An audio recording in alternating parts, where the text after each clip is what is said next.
یہ وہ لمحہ تھا جب صدیوں کی تاریکی چیر کر روشنی نے جنم لیا۔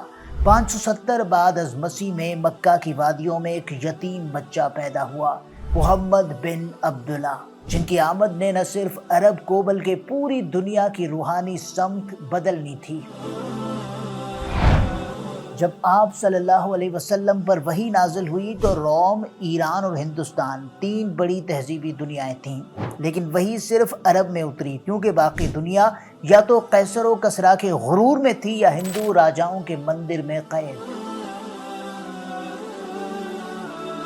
اس وقت ہندوستان سیاسی بکھراؤ کا شکار تھا۔ شمال میں چھوٹی چھوٹی ہندو ریاستیں جیسے کنوج، بنارس، بلوا اور بنگال کا بالا خاندان، جنوب میں چولا، پانڈیا اور چیر سلطنتیں جو آج کے تامل ناڈو، کیرلا اور آندھرا پردیش تک پھیلی ہوئی تھیں۔ کشمیر سے نیپال تک کوئی متحد حکومت نہ تھی اور ہر خطہ الگ راجے کی ماتحتی میں تھا۔ اسلام کی روشنی ابھی عرب سے باہر نہیں نکلی تھی، مگر تاجر، قاصد اور نیک دل لوگ ایمان کے چراغ لے کر سندھ کے ساحلوں اور مالابار کے کناروں تک پہنچنے لگے۔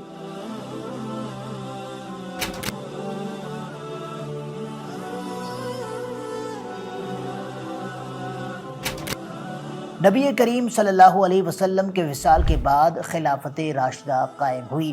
حضرت ابوبکر صدیق رضی اللہ تعالیٰ عنہ سے لے کر حضرت علی کرم اللہ وجہہ تک اسلام نے نہ صرف عقیدے بلکہ عمل، عدل اور دعوت کے نئے باب کھولے۔ حضرت عمر فاروق رضی اللہ تعالیٰ عنہ کے دور میں اسلامی افواج نے عراق، شام، فلسطین اور ایران کو فتح کر لیا اور اب نگاہیں مشرق کی طرف اٹھنے لگیں۔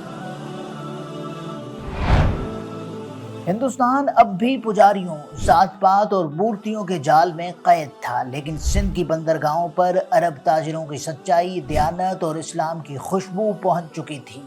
ملتان، ٹھٹھہ، دیبل، یہ بندرگاہیں اب صرف تجارت کی نہیں بلکہ ایمان کی خاموش دعوت کا ذریعہ بن چکی تھیں۔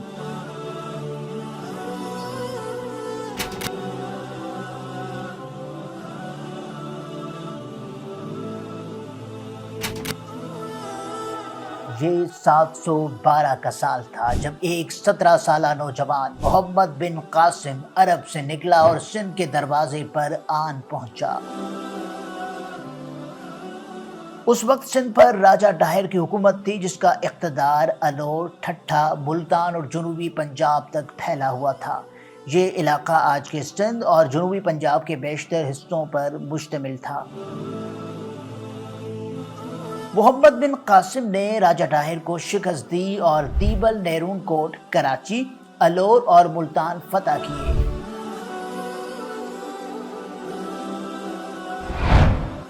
مگر اصل فتح تلوار کی نہیں، عدل کی تھی۔ مندر محفوظ رہے، ہندوؤں کو مذہبی آزادی دی گئی اور پہلی بار عام لوگوں کو ذات پات سے نکل کر انسان بننے کا موقع ملا۔ اسلام کو یہاں سے جنوب میں ٹھٹھہ، شمال میں ملتان اور مشرق میں راجپوت سرحدوں تک پہنچنے کا موقع ملا۔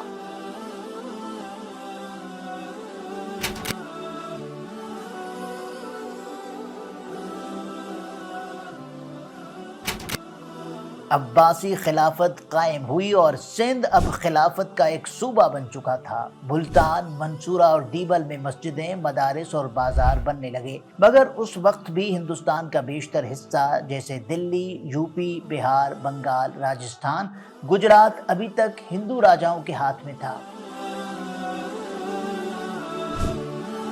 پالا خاندان بنگال میں بدھ مت پھیلا رہا تھا، گجرات میں چالوکیہ راجے مندر بنوا رہے تھے اور راجپوت قبیلے ہر سال نئی چھوٹی ریاستیں کھول رہے تھے۔ اسلام اگرچہ سندھ میں جڑ پکڑ چکا تھا، مگر دلی کا میدان، بنارس کی گلیاں اور کانپور کی سرزمین ابھی اذان سے ناآشنا تھی۔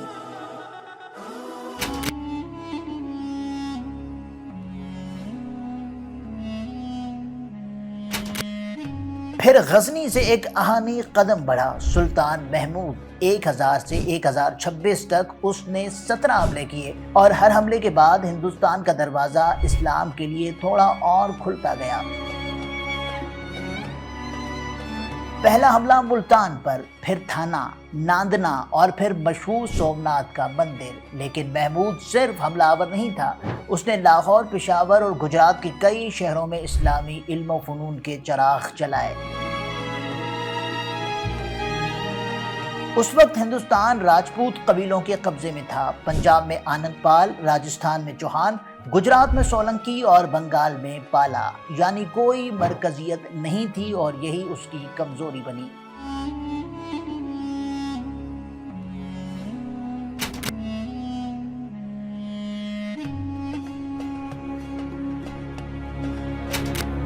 گیارہ سو 92 میں شہاب الدین غوری نے پرتھوی راج کو ترائن کی جنگ میں شکست دی۔ یہ وہ لمحہ تھا جب دلی، ہندوستان کا دل، اسلام کے دربار میں داخل ہوا۔ غوری نے لاہور اور دلی کو اپنی حکمرانی میں شامل کیا، اور اس کے بعد اس کا غلام قطب الدین ایبک دلی کا سلطان بنا، جو بعد میں دلی سلطنت کی بنیاد بنا۔ یہ دور یوپی، بہار، ہریانہ، راجستھان، گوالیار اور بہاولپور تک اسلامی حکومت کے پھیلاؤ کا ابتدائی دور تھا۔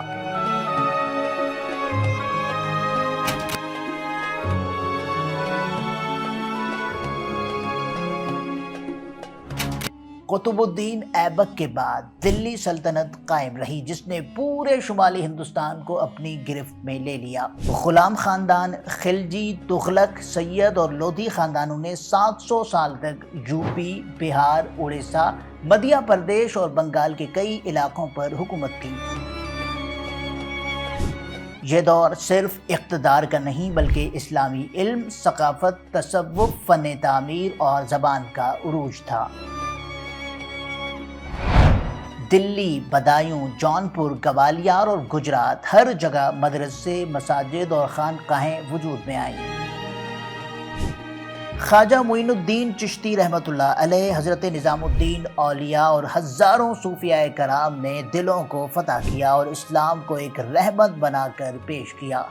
یہ وہ دور تھا جب ہندو مسلم تعلقات میں اتار چڑھاؤ تو آئے، لیکن صوفیاء نے ہمیشہ نرمی، دعوت اور محبت کی روشنی جلائے رکھی۔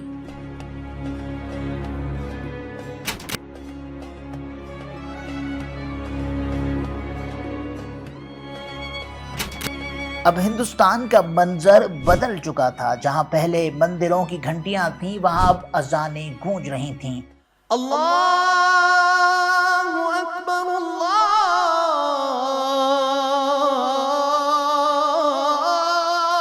اکبر۔ جہاں ذات پات تھی، وہاں اب مساوات کا درس دیا جا رہا تھا۔